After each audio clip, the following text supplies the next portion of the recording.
The Prince and the Pauper by Mark Twain. Chapter 28. The Sacrifice. Meantime, Miles was growing sufficiently tired of confinement and inaction, but now his trial came on, to his great gratification, and he thought he could welcome any sentence provided a further imprisonment should not be part of it. But he was mistaken about that. He was in a fine fury when he found himself described as a sturdy vagabond, and sentenced to sit 2 hours in the pillory for bearing that character, and for assaulting the master of Hendon Hall. His pretensions as to brothership with his prosecutor, and rightful heirship to the Hendon honors and estates, were left contemptuously unnoticed, as being not even worth examination. He raged and threatened on his way to punishment, but it did no good.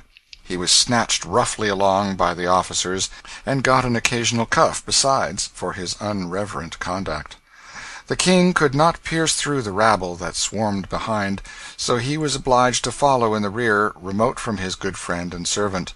The king had been nearly condemned to the stocks himself for being in such bad company, but had been let off with a lecture and a warning, in consideration of his youth. When the crowd at last halted, he flitted feverishly from point to point around its outer rim, hunting a place to get through, and at last, after a deal of difficulty and delay, succeeded.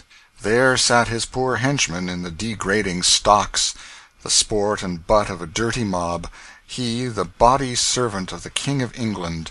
Edward had heard the sentence pronounced, but he had not realized the half that it meant. His anger began to rise as the sense of this new indignity which had been put upon him sank home. It jumped to summer heat the next moment, when he saw an egg sail through the air and crush itself against Hendon's cheek, and heard the crowd roar its enjoyment of the episode. He sprang across the open circle and confronted the officer in charge, crying, "For shame!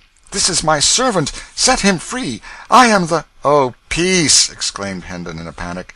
"Thou'lt destroy thyself. Mind him not, officer, he is mad." "Give thyself no trouble as to the matter of minding him, good man. I have small mind to mind him, but as to teaching him somewhat, to that I am well inclined." He turned to a subordinate and said, "Give the little fool a taste or two of the lash to mend his manners." "Half a dozen will better serve his turn," suggested Sir Hugh, who had ridden up a moment before to take a passing glance at the proceedings. The king was seized. He did not even struggle, so paralyzed was he with the mere thought of the monstrous outrage that was proposed to be inflicted upon his sacred person. History was already defiled with the record of the scourging of an English king with whips. It was an intolerable reflection that he must furnish a duplicate of that shameful page. He was in the toils. There was no help for him. He must either take this punishment or beg for its remission. Hard conditions. He would take the stripes. A king might do that, but a king could not beg. But meantime Miles Hendon was resolving the difficulty. "Let the child go," said he. "Ye heartless dogs, do you not see how young and frail he is? Let him go. I will take his lashes." "Marry, a good thought, and thanks for it," said Sir Hugh, his face lighting with sardonic satisfaction. "Let the little beggar go, and give this fellow a dozen in his place, an honest dozen, well laid on." The king was in the act of entering a fierce protest, but Sir Hugh silenced him with a potent remark.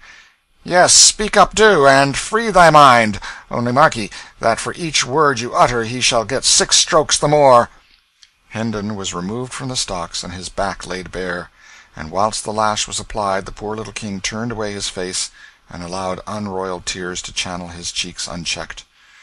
"Ah, brave good heart," he said to himself, "this loyal deed shall never perish out of my memory. I will not forget it, and neither shall they," he added with passion. Whilst he mused, his appreciation of Hendon's magnanimous conduct grew to greater and still greater dimensions in his mind, and so also did his gratefulness for it. Presently he said to himself, "Who saves his prince from wounds and possible death, and this he did for me, performs high service. But it is little, it is nothing, oh, less than nothing, when 'tis weighed against the act of him who saves his prince from shame."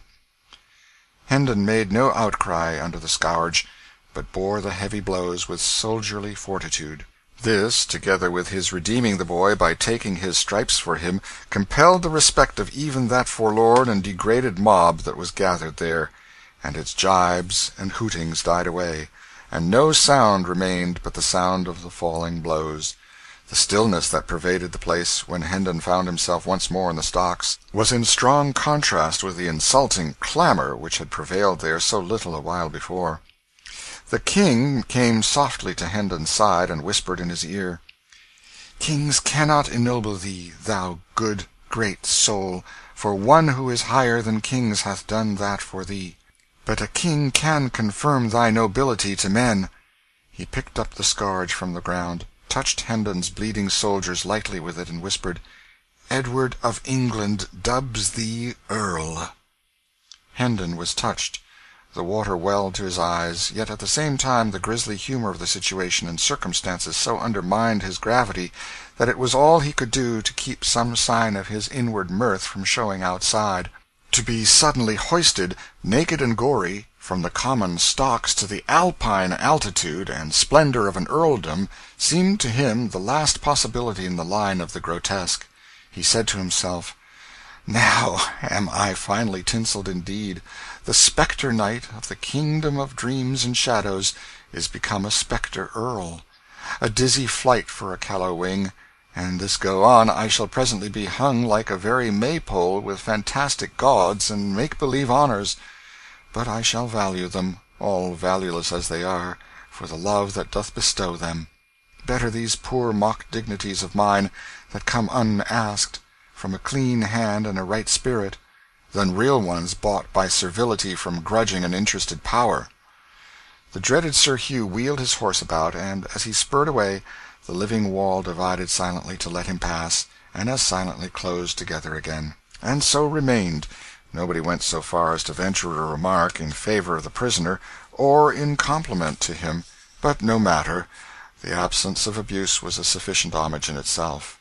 A late-comer who was not posted as to the present circumstances, and who delivered a sneer at the "impostor," and was in the act of following it with a dead cat, was promptly knocked down and kicked out, without any words, and then the deep quiet resumed sway once more. Chapter 28. Chapter 29. To London. When Hendon's term of service in the stocks was finished, he was released and ordered to quit the region and come back no more. His sword was restored to him, and also his mule and his donkey. He mounted and rode off, followed by the king. The crowd opened with quiet respectfulness to let them pass, and then dispersing when they were gone. Hendon was soon absorbed in thought. There were questions of high import to be answered. What should he do? Whither should he go? Powerful help must be found somewhere, or he must relinquish his inheritance and remain under the imputation of being an impostor besides. Where could he hope to find this powerful help? Where, indeed? It was a knotty question. By and by a thought occurred to him which pointed to a possibility, the slenderest of slender possibilities certainly, but still worth considering, for lack of any other that promised anything at all. He remembered what old Andrews had said about the young king's goodness, and his generous championship of the wronged and unfortunate. Why not go and try to get speech of him, and beg for justice? Ah, yes, but could so fantastic a pauper get admission to the august presence of a monarch? Never mind, let that matter take care of itself. It was a bridge that would not need to be crossed till he should come to it. He was an old campaigner, and used to inventing shifts and expedients. No doubt he would be able to find a way. Yes, he would strike for the capital. Maybe his father's old friend Sir Humphrey Marlowe would help him.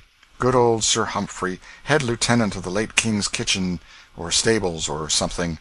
Miles could not remember just what or which. Now that he had something to turn his energies to, a distinctly defined object to accomplish, the fog of humiliation and depression which had settled down upon his spirits lifted and blew away, and he raised his head and looked about him. He was surprised to see how far he had come. The village was away behind him. The king was jogging along in his wake with his head bowed, for he too was deep in plans and thinkings. A sorrowful misgiving clouded Hendon's new-born cheerfulness. Would the boy be willing to go again to a city where, during all his brief life, he had never known anything but ill-usage and pinching want? But the question must be asked. It could not be avoided. So Hendon reined up and called out, "I had forgotten to inquire whither we are bound. Thy commands, my liege." "To London." Hendon moved on again, mightily contented with the answer, but astounded at it, too. The whole journey was made without an adventure of importance, but it ended with one. About 10 o'clock on the night of the 19th of February, they stepped upon London Bridge, in the midst of a writhing, struggling jam of howling and hurraying people, whose beer-jolly faces stood out strongly in the glare from manifold torches, and at that instant the decaying head of some former duke or other grandee tumbled down between them, striking Hendon on the elbow and then bounding off among the hurrying confusion of feet. So evanescent and unstable are men's works in this world. The late good king is but 3 weeks dead and 3 days in his grave, and already the adornments which he took such pains to select from prominent people for his noble bridge are falling. A citizen stumbled over that head and drove his own head into the back of somebody in front of him, who turned and knocked down the first person that came handy, and was promptly laid out himself by that person's friend. It was the ripe time for a free fight, for the festivities of the morrow, Coronation Day, were already beginning. Everybody was full of strong drink and patriotism. Within 5 minutes the free fight was occupying a good deal of ground. Within 10 or 12 it covered an acre or so, and was become a riot. By this time Hendon and the king were hopelessly separated from each other, and lost in the rush and turmoil of the roaring masses of humanity. And so we leave them. End of chapter 29. Chapter 30. Tom's Progress. Whilst the true king wandered about the land, poorly clad, poorly fed, cuffed and derided by tramps one while, herding with thieves and murderers in a jail another, and called idiot and impostor by all impartially, the mock king, Tom Canty, enjoyed a quite different experience. When we saw him last, royalty was just beginning to have a bright side for him. This bright side went on brightening more and more every day. In a very little while it was become almost all sunshine and delightfulness. He lost his fears, his misgivings faded out and died, his embarrassments departed and gave place to an easy and confident bearing. He worked the whipping-boy mind to ever-increasing profit. He ordered my Lady Elizabeth and my Lady Jane Grey into his presence when he wanted to play or talk, and dismissed them when he was done with them, with the air of one familiarly accustomed to such performances. It no longer confused him to have these lofty personages kiss his hand at parting. He came to enjoy being conducted to bed in state, at night, and dressed with intricate and solemn ceremony in the morning. It came to be a proud pleasure to march to dinner attended by a glittering procession of officers of state and gentlemen at arms, insomuch, indeed, that he doubled his guard of gentlemen at arms, and made them 100. He liked to hear the bugles sounding down the long corridors, and the distant voices responding, "Way for the king!" He even learned to enjoy sitting in throned state in council, and seeming to be something more than the Lord Protector's mouthpiece. He liked to receive great ambassadors and their gorgeous trains, and listen to the affectionate messages they brought from illustrious monarchs who called him brother. Oh, happy Tom Canty, late of Offal Court! He enjoyed his splendid clothes, and ordered more. He found his 400 servants too few for his proper grandeur, and trebled them. The adulation and salaming courtiers came to be sweet music to his ears. He remained kind and gentle, and a sturdy and determined champion of all that were oppressed, and he made tireless war upon unjust laws. Yet, upon occasion, being offended, he could turn upon an earl, or even a duke, and give him a look that would make him tremble. Once when his royal sister, the grimly holy Lady Mary, set herself to reason with him against the wisdom of his course in pardoning so many people who would otherwise be jailed or hanged or burned, and reminded him that their august late father's prisons had sometimes contained as high as 60,000 convicts at one time, and that during his admirable reign he had delivered 72,000 thieves and robbers over to death by the executioner. [Footnote: Hume's England. End of footnote. The boy was filled with generous indignation, and commanded her to go to her closet and beseech God to take away the stone that was in her breast, and give her a human heart. Did Tom Canty never feel troubled about the poor little rightful prince who had treated him so kindly and flown out with such hot zeal to avenge him upon the insolent sentinel at the palace gate? Yes, his first royal days and nights were pretty well sprinkled with painful thoughts about the lost prince, and with sincere longings for his return and happy restoration to his native rights and splendors. But as time wore on and the prince did not come, Tom's mind became more and more occupied with his new and enchanting experiences, and by little and little the vanished monarch faded almost out of his thoughts. And finally, when he did intrude upon them at intervals, he was become an unwelcome spectre, for he made Tom feel guilty and ashamed. Tom's poor mother and sisters traveled the same road out of his mind.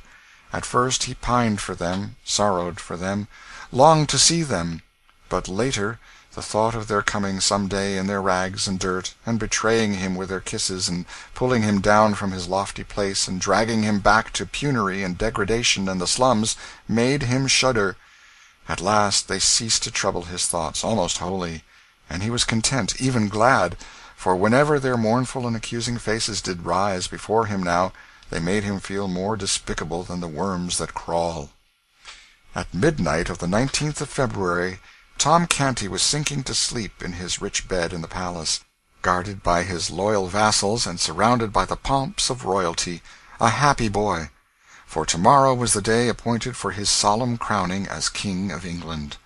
At that same hour Edward, the true king, hungry and thirsty, soiled and draggled, worn with travel and clothed in rags and shreds, his share of the results of the riot, was wedged in among a crowd of people who were watching, with deep interest, certain hurrying gangs of workmen who streamed in and out of Westminster Abbey, busy as ants.